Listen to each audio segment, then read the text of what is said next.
আইনশৃঙ্খলা বাহিনীর সঙ্গে হামলাকারীদের ধাওয়া পাল্টা ধাওয়া, টিয়ার শেল আর রাবার বুলেটে দিনভর উত্তপ্ত গোপালগঞ্জ। এনসিপির সমাবেশ কেন্দ্র করে হামলা ও সংঘর্ষের ঘটনায় গণমাধ্যমে পাঠানো এক বিবৃতিতে সরকারের পক্ষ থেকে বলা হয়, সহিংসতা কোনোভাবেই গ্রহণযোগ্য নয়। জাতীয় নাগরিক পার্টির সদস্য, পুলিশ এবং সাংবাদিকদের উপর বর্বর হামলা, তাদের গাড়ি ভাঙচুর এবং শারীরিকভাবে আক্রমণ মৌলিক অধিকার লঙ্ঘন বলেও বিবৃতিতে বলা হয়। বিবৃতিতে বলা হয়, এই হামলা যারা চালিয়েছে সবাইকে বিচারের আওতায় আনা হবে।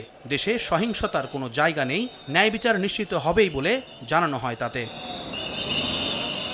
এদিকে গোপালগঞ্জের ঘটনায় উদ্বেগ প্রকাশ করেছেন উপদেষ্টারাও। সৈয়দপুরে গণমাধ্যমে দেয়া বক্তব্যে তারা বলেন, গোপালগঞ্জের হামলায় প্রশাসনের ঘাটতি আছে কিনা তা খতিয়ে দেখা হবে। এটা কোনোভাবেই গ্রহণযোগ্য না, এটা অবশ্যই শাস্তির মুখোমুখি হবে এবং প্রশাসনের যদি কোনো গাফিলতি থাকে তাহলে প্রশাসনের বিরুদ্ধে ব্যবস্থা নেওয়া হবে। আওয়ামী লীগ 15 বছর যাবৎ নিজের দলীয় লোক নিয়োগ দিয়ে ধীরে ধীরে এই পুলিশটাকে গড়ে তুলেছে।